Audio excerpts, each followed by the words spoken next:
Bueno, de vuelta, más cositas que contarles. Nos acercamos a un libro, al margen de la Feria del Libro. Volvemos al tema del calendario. Aquí seguimos hablando de libros como solemos hacer habitualmente. Un libro cuento que tiene el trasfondo del proceso de adopción como protagonista. Es algo muy interesante. Enseguida le presento a su autor y la historia que nos tiene que contar. Pero antes, una salida al exterior. Hablamos de una jornada de Derecho y Deporte. Vamos a otra que también se celebra esta tarde en un hotel de la capital, en el Elba concretamente, que tiene a la empresa familiar como protagonista. Juan Domínguez, de nuevo contigo. Adelante.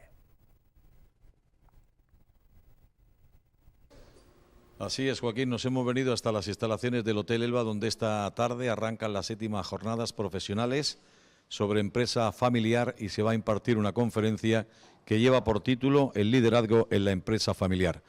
Mario Carranza es el presidente de la Asociación Andaluza de Empresa Familiar y nos atiende amablemente en abierto al atardecer de Interalmería Televisión. Mario, muy buenas tardes. Buenas tardes. Bueno, ya hemos visto que ultimando los detalles para ya impartir esta conferencia esta tarde, ¿no? Sí, detalles técnicos y esperando que venga la gente. Bueno, comentábamos antes de darnos paso a nuestro compañero Joaquín, que hemos aguardado unos segundillos para que nos diese el pertinente paso. Me comentaba la importancia de la empresa familiar en España, que ocupa nada más y nada menos que el 80% de la empresa a nivel nacional. Sí, la empresa familiar en España es la columna vertebral de la economía. Somos los primeros creadores de empleo y también los primeros generadores de riqueza en todo el territorio. Y ahora la pregunta del millón, dirá muchos espectadores que nos estén viendo, ¿es tan importante el liderazgo, que es el título de la conferencia de hoy, en una empresa de ámbito o de carácter familiar?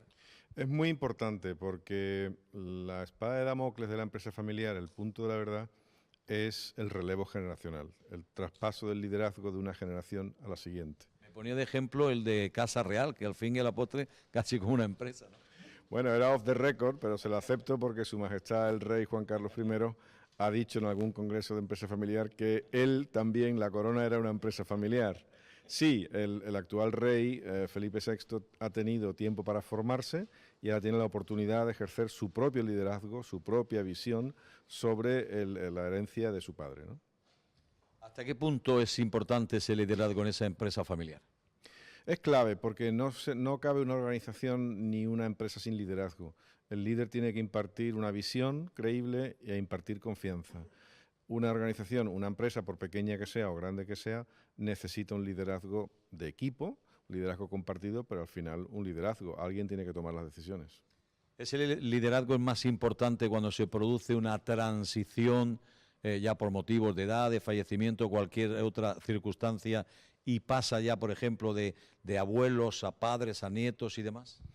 Lo que nosotros intentamos vender o crear el concepto en la empresa familiar es que sea un proceso, no sea un suceso. Me ha hablado de fallecimiento, enfermedad. Las cosas hay que hacerlas con tiempo. Si hay algo de valor añadido en el movimiento de la empresa familiar en España, es que vendemos la idea de la anticipación. Las cosas hay que hacerlas con tiempo. Pensamos que un proceso de relevo generacional dura como mínimo entre 3 a 5 años. Si no, es un suceso. Parece magnífico lo que acaba de decir, o sea, es prevenir, lógicamente, cuando se ve que un padre tiene ya 60 o 60 y que tiene derecho a ese periodo de jubilación, y entonces ir preparando o formando a la persona que va a tomar las nuevas riendas de esa empresa. Efectivamente, de hecho no somos tampoco valedores de la idea de que los jubilados, como usted dice, se vayan a su casa, sino que sigan de carácter con carácter. Más quizá como colaboradores. Ya. Claro, como red de seguridad, como presidentes no ejecutivos, como consejeros en la sombra de los que están asumiendo el liderazgo. Entonces, es una magnífica combinación de experiencia y juventud en un relevo generacional bien hecho. Los ciclos biológicos están muy bien pensados y las edades más o menos 5 años, pues todo el mundo acierta un poco en saber cuándo tiene que tomar esta decisión. Mario, una última cuestión. ¿Este tipo de conferencias esencialmente a quiénes van dirigidas? Van dirigidas a empresarios familiares en abierto, pues de toda la provincia. Nosotros tenemos socios en todas las provincias, tenemos cátedras de empresa familiar en la universidad pública de cada provincia andaluza y va dirigida a empresarios para que tomen conciencia de la importancia de estos temas como empresarios familiares y como padres. Ahora sí, la última. Hablar de empresa familiar da la impresión de ser una empresa de 2 o 3 personas, y hablamos de que hay empresas familiares desde 1 o 2 miembros hasta empresas familiares con muchísimos miembros. Sí, es una pregunta muy pertinente. Muchas veces se confunde empresa familiar con pyme o micropyme, que por supuesto que lo son, y los autónomos, muchos de ellos son empresas familiares. Empresa familiar en España es el Banco Santander, es Ferrovial, es Acciona, a nivel internacional es Ford Motor Company, es Johnson & Johnson. Es una empresa en la que una o más familias tienen una parte importante del accionariado, no tienen por qué tener el 100% ni el 51%, controlan la gestión a través del Consejo de Administración y, muy importante, tienen un sueño de futuro compartido. Los herederos piensan que juntos valen más que separados. Mario, muchísimas gracias por habernos adelantado un poquito del contenido de la conferencia de esta tarde, que así a bote pronto suena muy bien y muy, muy interesante. Muchas gracias a vosotros por la atención. Muy amable, muchas gracias. Joaquín, lo digo siempre, que estamos donde está la noticia. La noticia está en el Hotel Elba, aquí en la capital almeriense, esta tarde, donde se celebran esas 7ª jornadas profesionales de la empresa familiar, y se va a impartir, a cargo de este hombre que nos acaba de atender, Mario Carranza, la conferencia que lleva por título El liderazgo en la empresa familiar. Gracias, Juan Domínguez. Gracias también a este señor por estos minutos que nos atendía dentro de esa 7ª jornada profesional sobre empresa familiar, que dirige el director de la Cátedra Santander de Empresa Familiar en la Universidad de Almería, Alfonso Rojo. Les he hablado antes de un libro, que es un cuento en definitiva, y sobre todo el motivo de su creación y el trasfondo de lo que nos cuenta es algo realmente también muy, muy interesante. Yo no sé si alguien en casa está ahora mismo en ese proceso de adopción, con toda la burocracia que conlleva el asunto y el tiempo de espera, a veces muchos años, demasiado, da la impresión, ¿no? Pero el quid de la cuestión, el matiz, viene cuando hay que explicarle a ese niño o esa niña que ha entrado en tu vida, en tu familia, cuanto antes me da la impresión que se cuente mejor, que es un niño o una niña adoptada, ¿no? Es lo que ha querido nuestro invitado de contar en este cuento. Ahora veremos la portada, la historia de la niña que soñó con una princesa y de cómo la encontró. Es el título del mismo, edición bilingüe, por cierto, también en versión inglés. Y dicho y hecho, creo que incluso lo escribió una madrugada en su propio móvil, lo termina a eso de las 4 de la mañana, lo envió y así nació la historia. Ahí están viendo la portada. Rafael Godoy, bienvenido, buenas tardes. ¿Es así? ¿Escribir un cuento en un móvil? ¿Sí? Más o menos, ¿no? ¿Sí? La idea principal surgió así. Bueno, El proceso de creación de la idea es lo que tuvo un poco más de duración. Y no terminaba de saber cómo encajarla o cómo plantearle a la niña cierta idea. Y una noche de verano medio en vela es cuando digo, bueno, aquí es donde podemos tocar con la tecla. Pues es una idea muy acertada, ¿no? Porque yo no sé, en fin, me imagino que muchos padres con hijos en adopción que se ven en esa tesitura, que no saben cómo decírselo, y a veces algunos incluso ni se lo dicen, ¿no? O se enteran cuando ya son adultos, ¿no? A ver, el cuento tiene diferentes objetivos. Empiezo por el primero. Sí. Y era bueno, mi niña empezaba a leer.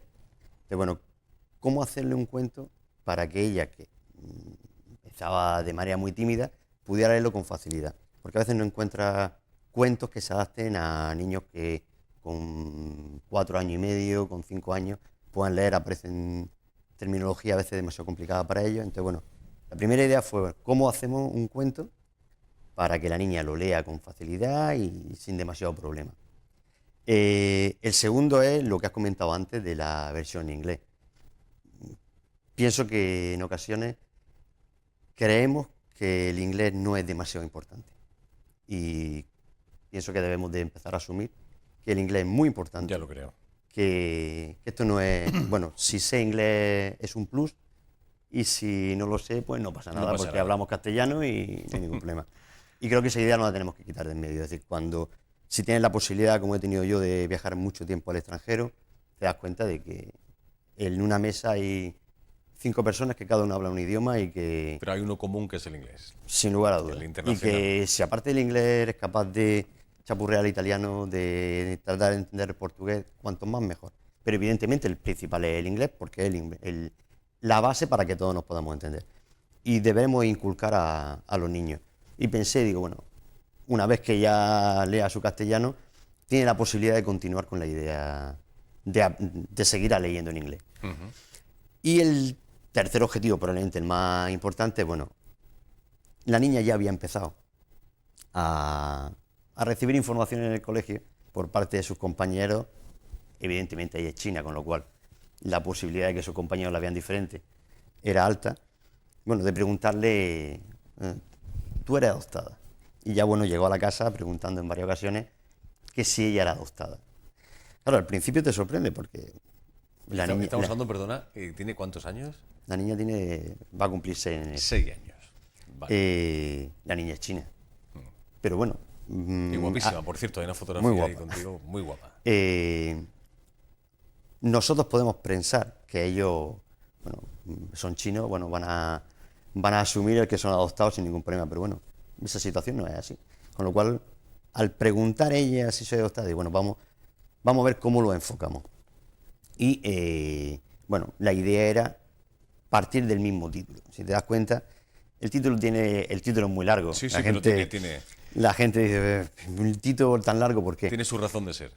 Porque el título ya parte de una idea importante, que es la idea de felicidad.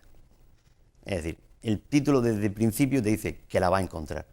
Es decir, que hay un sueño y que lo va a encontrar. Y creo que es muy importante que el niño que es adoptado, sea de China o sea de cualquier sitio, sepa que el proceso de adopción y que el hecho de adoptar a él ha sido un elemento feliz, ha sido buscado y es feliz. Y que lo encuentre y que te va a quedar con él y que va a estar siempre. Porque quizá el mayor problema está en lo que supone para un niño pequeño, decir, bueno, me han adoptado, ¿por qué?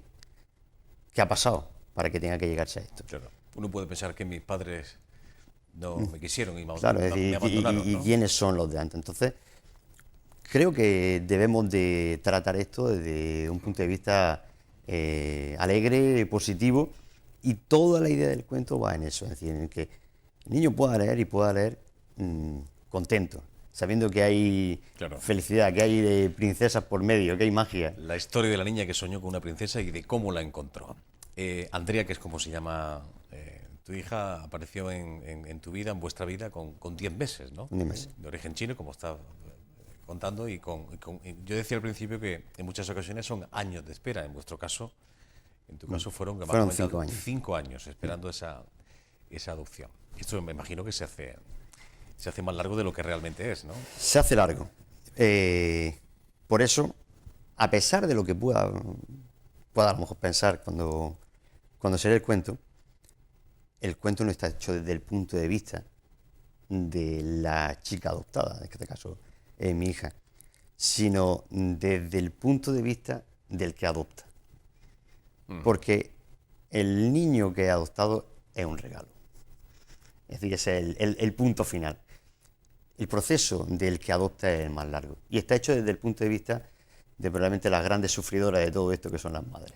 Claro, efectivamente. Y entonces está hecho desde el punto de vista de esa persona que sueña con el proceso. Evidentemente el proceso resulta largo.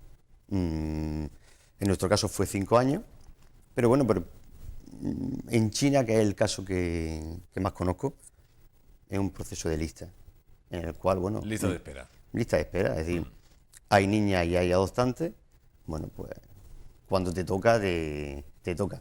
Evidentemente, decirle a una madre, a un padre que esperan un niño, bueno, te quedan 7 años de espera hasta que llegue, es complicado, porque en 5, en 6, en 7 años la vida da muchas vueltas y eso es complicado. Y el proceso de espera genera muchísima ansiedad. Por eso, creo que también era interesante el plantear el cuento desde el punto de vista positivo.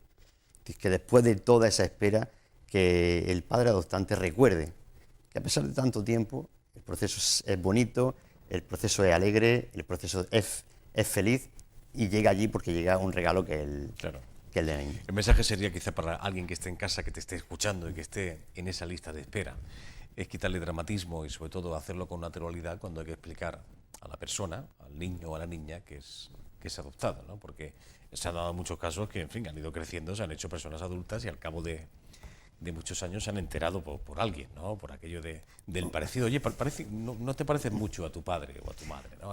Bueno, si eres de origen chino, evidentemente. En nuestro caso la situación Está claro, es ¿no? clara. Pero la experiencia que yo he tenido con el cuento, es decir, los objetivos eran claros al principio, las consecuencias de la lectura del cuento por parte de la niña creo que se han cumplido. Y eso probablemente pueda ayudar a algún padre que esté en la situación que tú estás comentando, Efectivamente. de cómo hacerlo. Es decir, la niña desde el momento en que recibió el cuento, ya sabía que el cuento se estaba haciendo, pero bueno, callamos un poco la situación hasta que estuvo. El momento en que lo cogió, tuvo cierta reticencia a la hora de empezar a leerlo, lo leyó y desde el momento en que lo leyó, ella comprendió perfectamente lo que es la situación.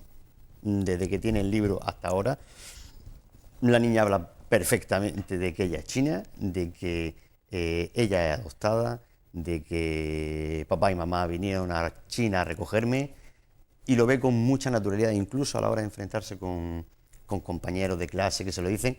Ella sabe, el cuento lo tiene en la biblioteca del colegio. Qué bueno. La niña habla del cuento, se lo lee a sus compañeros, es decir, que digamos que fue como una especie de refuerzo positivo, a decir, muy bien, yo no tenía muy claro qué era esto, y la niña después de leerlo está más contenta que... Se va a presentar, quedan todavía unos días, cuando se acerque la fecha ya se lo recordaremos, el 18 de diciembre en la Villa Espesa, hemos dicho, ¿verdad? Y la verdad que es curioso que me acaba de contar antes de empezar la entrevista que ha sido ella, Andrea, su propia hija, quien, en fin, una presentación de un cuento, lo que se suele hacer es, bueno, pues darle lectura al mismo, ¿no? A las páginas, ¿no? Pero buena idea, ¿no? Esto de teatralizarlo, de llevarlo es decir, al escenario, ¿no? Antes te comentaba y yo quería reafirmarlo, es decir, yo tengo la suerte de trabajar en un centro educativo fantástico Eres como profesor es de Elías Alborán. Elías Alborán. Y el año pasado, cuando empecé ya la idea a tomar forma, se lo comenté a una alumna la posibilidad de hacerlo en inglés. Amber Sidbury, que es una antigua alumna mía del año pasado, no ha hecho una traducción del cuento. Creo que ha ido más allá, ha hecho una adaptación del cuento. Sí, le ha dado su propia forma y ahí lo tenemos. Es decir, yo creo que ha quedado muy bien la parte inglesa. Pero aparte, es decir, se planteó la posibilidad de teatralizar parte del cuento y bueno, el hecho de estar en un centro educativo fantástico, con alumnos fantásticos, ha llevado a que ellos se lo hayan tomado y bueno, estamos en proceso de crearlo antes de la Muy buena de la idea, ya lo presentación. creo. Es una experiencia muy bonita esta que cuentas, ¿eh? La verdad. Y por parte de, en fin, de tu pareja y de tu esposa y de ti, pues muy bien hecho, yo lo veo muy acertado, ¿no? Hay que hacerlo con naturalidad y que ella sepa desde pequeña, con 6 años solamente. Me gustaría que viese en la cara, es una chica guapísima. Andrea se llama. Bueno, el 18 de diciembre, ya se lo recordaré por si quieren acudir a la Villa Espesa a presenciar esa parte, esa teatralización de este libro. La historia de la niña que soñó con una princesa y de cómo la encontró. Una cosita muy rápida que me están pidiendo ya paso. Una faceta tuya, que también me da la impresión, ya que tenemos aquí, Rafael, que es difícil hablar contigo, tienes una agenda apretada, aparte de tus clases y tus cosas. Eres árbitro internacional de voleibol. Antes hacía referencia el tema del idioma inglés y lo mucho que has podido bajar debido a esto que estoy contando, ¿no? ¿Qué tal? ¿Cómo llevas esto? Esa faceta deportiva. Digamos que son ya 32 años de... 32 años. Sí, 32 años de faceta arbitral. Empezaste Digamos joven, que, ¿eh? Bueno, cuando se empieza con el tema arbitral, con los 17 años... ¿Pero empezaste como jugador de voleibol o ya directamente como árbitro? A ver, la suerte de... Yo estudié en La Salle y el profesor que yo tenía en La Salle es un ilustre de este deporte que es Gabriel Jiménez. Sí. Y digamos que él fue el que Gabriel nos contaba historia en clase y empezamos a arbitrar, jugamos algo, pero digamos que encaminé rápidamente a la faceta arbitral y la verdad es que ha sido 32 años muy intenso a nivel arbitral. Y eso permite, bueno, un poco lo que te comentaba antes, es decir, la semana pasada tenía partido. ¿Dónde estabas la semana pasada? En Alemania. En Alemania. Y en la mesa había gente que hablaban alemán, hablaban inglés, hablaban italiano. Y es muy importante el tema idiomático. Y lo que hace también esto es que la mente también se abre, ¿eh? De ver otras culturas o relacionarte con otro tipo de personas, ¿eh? Bastante. ¿Verdad? Bueno, el voleibol, un deporte muy importante en esta ciudad, sin lugar a dudas. Cabe recordar, yo siempre lo he dicho, con todo mi respeto al fútbol, pero los máximos trofeos de carácter deportivo que en esta ciudad lo tiene un equipo de voleibol, que es el Unicaja, ¿no? Que tiene unas vitrinas repletas de trofeos, ¿no? Es un deporte, la verdad, que es muy atractivo. Te agradezco la visita, Rafael. A vosotros. Enhorabuena por el paso dado y Muchas por gracias. este libro que puede servir para muchas parejas que están esperando, ¿no? Y que se verán en esa tesitura de contar a su hijo o a su hija adoptada que, pues precisamente, que vino a esta casa, a este país, a esta ciudad, pues de esta forma, ¿no? Recuerdos para Andrea. ¿Vale? Un día la conoceremos personalmente. Hasta la próxima. Gracias. La lotería. ¿Vamos a la lotería, Jorge? Sí. Hemos comprado décimo, ¿eh? Aquí entre todos, como cada año, a ver si toca algo de una vez por todas y tapamos agujeros, que es lo que se suele decir. El spot de este año, para que les cuento, no voy a ponérselo porque ya lo habrán visto, pero es de esas historias que se cuentan a través del audiovisual que tocan la fibra sensible. Está muy bien hecho en comparación con lo del año pasado, para que les cuento, ¿no? La noche y el día. Bueno, al compañero Juan Domínguez le pedíamos, oye, vamos a acercarnos, aunque estemos ya, en fin, todavía en noviembre, ayer 24, a vista de esa cena de Nochebuena, ¿cómo va esto de la venta? Sobre todo el calado que ha tenido este spot de la lotería de Navidad para este sorteo del año 2014. Dicho y hecho, Juan Domínguez, adelante, cuéntanos, cuando quieras. Menos de un mes, Joaquín, nos queda para el día 22 de diciembre, el día soñado por todos. Precisamente nos hemos venido ya para ir pulsando la opinión de cara a ese sorteo de la Navidad. Nos hemos venido hasta este puesto de lotería que está en Alcampo, concretamente en el centro comercial Mediterráneo, y vamos a hablar con Amelia, que está en el interior. Vamos a ver cómo se le escucha, creo que bastante bien, pero vamos en principio a saludarla. Amelia, muy buenas tardes. Muy buenas tardes. Bueno, aunque te oigo muy distante, de momento la voz la tiene muy bonita, ¿eh? Yo lo intento aquí porque tengo que chillar y me quedo sin voz, pero se intenta. Bueno, cuéntanos cómo va la venta de los números de lotería para ese día 22 de diciembre. Pues va, ahora ya en noviembre, a principios de noviembre, ya empezó a subir mucho la venta. Nosotros tenemos la lotería desde verano, pero ya ahora es cuando se nota. Y ya la semana que viene, que estamos ya en diciembre, ya será a tope, a vender todo lo que se pueda. De cualquier forma, me da la impresión de que Almería, por la experiencia de años anteriores, los almerienses somos como muy de última hora, de esperar a... ¿Es cierto o no? Totalmente. Yo es mi segundo año aquí. El año pasado fue mi primera Navidad aquí. Y los 5 días últimos, los 10 últimos, ya el último era unas colas tremendas. Dame este número, búscame este número, quiero esto, qué terminación. Enorme, o sea, enorme. Pero no solo... Sí, es a tope. Esto es Almería. Pero no solo con la lotería, sino ocurre algo similar también con el Día de los Reyes Magos. Hay una cantidad de gente comprando los Reyes el mismo día 5 de enero. Yo, por ejemplo, el mismo día 5 de enero que te falta el regalo de tu hermano y tienes que salir corriendo a comprarlo, sí. Cuéntanos un poquito cuáles son los números más demandados, más pedidos por los clientes. Bueno, el 13. Todo el mundo tiene una terminación en 13, tiene una terminación en 13, siempre. Después del 13 el 7, el número estrella, el 13 el 7 y luego ya los demás, pues, a decisión de cada uno.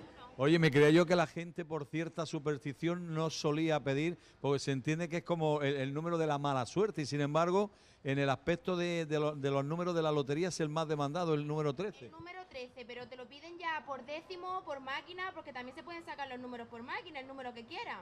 Pero es que en la máquina no hay ninguna terminación en 13, desde que empieza la lotería, nada, se lo lleva a la administración y todo el mundo quiere el 13.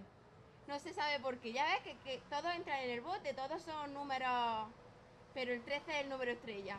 Después me decías como terminación que el número 7 también es el más demandado, ¿no? El número 7, ya sea 17, 27, el 7. Aquí venía muchísima gente a comprar, lógicamente. Viene gente sobre todo en el verano, que habéis tenido lotería en el verano, ha venido gente normalmente la identificas por el habla, se ve de fuera de Almería para hacerse con números porque a la gente le gusta cuando va a un sitio decir que juega un número, si has estado en León, de León, o el de León que viene aquí, que lleva un número de Almería. Eso se da también en verano y ahora mismo también te viene una familia y te compra 20 décimos de un número que se lo llevan a Madrid. O te dice que me lo llevo a Palma de Mallorca o que me lo llevo a Sevilla, dame 30 del mismo número. Entonces yo allí ya pues se lo reparten entre toda la familia y ya tienen un número de Almería. Ahí ya casi con esto concluimos. ¿Algún número que haya sido retirado por alguna asociación de vecinos, de algún club deportivo en el que luego se hagan participaciones y que suponga pues un número importante nunca mejor dicho, de números, ¿no? Sí, claro, por ejemplo, tenemos un colegio, los viajes de estudios se llevan un número completo y entre ellos se lo venden para luego asociaciones, colegios, hospital, sí, se llevan números para luego ellos allí venderlos y Tenés todo el mismo. Nosotros tenemos aquí el del Alcampo. Este es nuestro, el de los trabajadores del Alcampo. Entonces todos los trabajadores... De todos. De todo, de todas las tiendas. Entonces ellos vienen, nos compran el número para los trabajadores del Alcampo. Pues para los trabajadores del Alcampo. 79.732. Ya sea. Ojalá sea, porque yo me lo he comprado. Una última cuestión. Te hemos llamado hace unos 10 minutos para decirte que veníamos y nos decías que había una cola enorme y sin embargo cuando ve la gente las cámaras de la televisión como que les da miedo y salen todos corriendo. Bueno, aquí tenéis a este hombre que seguro que algo os dice, pero que sí, que normalmente si es que ha sido llamarme tenía una cola hasta allí, hasta el cajero, pero ha sido justamente que vienen y no hay nadie. Cuando se hace falta no hay nadie. Vamos a ver si quiere el caballero hablar con nosotros. Acérquese un momentico. Muchísimas gracias, guapísima. Venga, muchas gracias. Caballero, muy buenas tardes. Muy buenas tardes. Bueno, vemos que viene a por un número de lotería, ¿no? Bueno, normalmente vengo a echar todo la primitiva, bueno, lo otro, pero normalmente ese número me lo he llevado yo también. Dice que es el número de los empleados del Alcampo, pero, 79.732. Exactamente, pero también tenemos derecho a algunos que venimos a echar la primitiva a llevar el mismo número. ¿Qué le parece? ¿Ha visto el anuncio este año de la lotería en la tele? Pues si te digo la verdad, sí. Lo he visto creo que bastantes veces. ¿Qué le parece? Creo que no ha llegado al español un poquito al alma. Han roto un poco con la dinámica de años anteriores y la verdad que se nos pone a más de uno, se nos pone el vello de punta, ¿eh? Sí, no solo el vello de punta, sino se nos nota un poquito el sentimiento. Se nota el sentimiento de la solidaridad de la que podemos, eso sí podemos sentirnos orgullosos en España porque lo hemos podido comprobar a través de estos años de dificultad económica, efectivamente cómo se ha demostrado la solidaridad de los españoles. Pues sí, yo creo que ha llegado bastante en el alma y no solo aquí en España, sino fuera de España. Creo que es uno de los mejores anuncios que hemos tenido a pesar del calvo. No le he preguntado su nombre. Me llamo Pedro. Pedro, ha sido un placer, muchas gracias. Voy a ver si, caballero, venga para acá, que vamos a ver con él. Muy buenas tardes. Dejamos a Pedro y recibimos aquí a Luis. ¿Qué viene Luis a comprar? Fue a cambiar. Pero de Navidad todavía no, ¿no? No, todavía no. ¿Pero ya has comprado algún numerito de Navidad? Sí, ya hemos comprado alguno. ¿Sí? ¿Aquí o fuera de Almería? Aquí uno y luego de empresa. ¿En este mismo, Sí. en este mismo establecimiento? Sí, en este mismo. ¿Terminación especial o no? Pues este mismo número. El 5. El 5 que me gusta. Nos decía ahora la chica que el 13 es el número más demandado. Bueno, pero me sigue gustando más. No, pero digo que es curioso, y yo creía que la gente no quería el 13 ni por asomo, Bueno. y dice que es el que viene pidiendo muchísima gente. Sí, por lo mismo trae más suerte el 13. ¿Ha visto el anuncio de la tele de la Sí, Navidad este año? sí. ¿Qué le parece? Está muy bien hecho. Que el que ha tenido la idea me parece una idea fantástica. Sí, sí, con poca Sí. cosa ha Sí. salido un anuncio muy bien conseguido. Que nos llama a todos, nos llena. Sí, llena bastante, llega muy adentro. Muchísimas gracias. Nada, a vosotros, ¿eh? Pues Joaquín, aquí nos hemos venido, como decíamos, porque estamos a día 24, un mes menos 2 días, los que nos faltan precisamente para el día de los sueños y al día siguiente, ya lo sabes, para muchos que decimos lo importante no es, lógicamente, lo importante es la salud, sí. Y salud tenemos ya, venimos presumiendo de ella desde hace muchísimos años. Pues sí que es cierto eso, de la salud, Juan. Pero bueno, pues si hay alguna cosita, no está nada mal. En fin, era un poco por testar cómo está, aunque todavía quedan unos cuantos días hasta el 22, por saber cómo está la situación con respecto a la lotería. Antes de la última pausa, aparece en escena el compañero Michel, que ha estado esta tarde en una jornada de puertas abiertas en la biblioteca del Centro de Profesorado de Almería y que quieren dedicar de alguna forma pues, a esta efeméride que todavía estamos celebrando, que no se nos olvide, el milenio del Reino de Almería. Bienvenido, buenas tardes, Miguel. Adelante. Pues Joaquín, estamos en el Centro de Profesorado de Almería, estamos en su biblioteca, viendo la segunda jornada de puertas abiertas y estamos con el director de este centro, que es Sebastián López. Muy buenas. Buenas tardes. Hoy estamos quebrantando un poco el silencio que puede haber en una biblioteca y viviendo esta jornada de puertas abiertas con muchísimas actividades hasta el 3 de diciembre, ¿no? Hasta el 3 de diciembre, efectivamente. Dentro de nuestra programación de actividades de formación y también nuestra intención es convertirnos en un referente cultural dentro de Almería y ofrecer actividades de formación y culturales no solo al profesorado, que es nuestro primer objetivo, sino también a la ciudadanía en general y a la comunidad escolar de Almería y de nuestro centro. Y nuestra propuesta, en principio, La comenzamos ya el año pasado, de hecho estas son las segundas jornadas. Es programar al menos una vez al trimestre una semana de puertas abiertas con algún monográfico, o sea, guiadas con alguna temática conductora, que en este caso, bueno, pues es el Milenio de Almería, que se celebra, como sabéis, este año, ¿no? Esta tarde, por ejemplo, tenéis la presentación de un libro que hace poco conocíamos, relacionado, por supuesto, con este milenio. Claro, efectivamente. El libro de Antonio Serrano. Bueno, Antonio Serrano es, yo creo, conocido de sobra en Almería por su trayectoria ya, por la Jornada del Siglo de Oro y en fin, y muchas cosas más. Y en este caso, pues él ha rescatado un manuscrito que se encuentra en este momento en Estados Unidos y que es una obra del siglo XVII, enclavada en las comedias del Siglo de Oro de la literatura española y que trata, pues, justamente sobre la conquista de Almería, efectivamente. Una cosa un poco también especial en el sentido de que no hay muchas, por no decir ninguna más que estas, comedias del Siglo de Oro que traten un tema específicamente almeriense, ¿no? Entonces, bueno, pues él ha rescatado el manuscrito y en base a él lo ha transcrito y además ha hecho su propia aportación a la obra. Esta va a ser una de las actividades de hoy. ¿Qué más actividades vais a tener el 26, 27, 28 y el 3 de diciembre? Efectivamente, hoy no solo tenemos esa charla coloquio con Antonio Serrano y la presentación de su libro, sino que también vamos a tener un recital poético de poesía andalusía, relacionadas con el tema de lo que es el milenio. Y bueno, habéis podido verla ahí en nuestro pasillo de acceso a la biblioteca, pues tenemos una exposición de fotografías que reflejan un poco la similitud de la arquitectura del norte de África y de Almería, ¿no? Posteriormente, mañana y pasado, tenemos talleres de vídeo, de fotografía y una muestra también de buenas prácticas o de actividades que se están haciendo en los centros educativos en torno a la temática del milenio.